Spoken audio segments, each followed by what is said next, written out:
बुलढाण्याच्या लोणारमध्ये petrol pump सुरू होताच नागरिकांची झुंबड पाहायला मिळाली। गेल्या काही दिवसांपासून बंद असलेला पेट्रोल पंप आज अचानकपणे सुरू झाला आणि डिझेल पेट्रोल मिळवण्यासाठी नागरिकांची एकच झुंबड उडाली।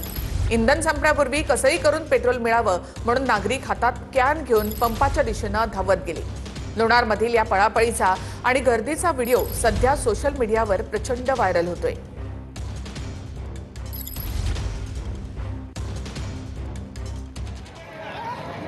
तर बुलढाण्यामधील लोणार तालुक्यामध्ये डिझेल घेण्यासाठी नागरिकांची तोफा गर्दी झाली।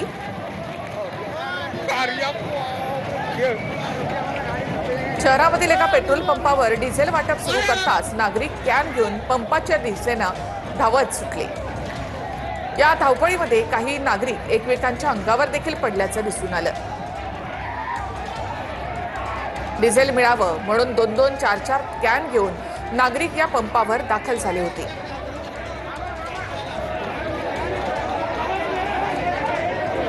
डिझेल वाटप सुरू होताच आपल्याला डिझेल मिळावं यासाठी कॅन घेऊन ही जीवघेणी पळापळ सगळ्याच ठिकाणी पाहायला मिळते। ग्रामीण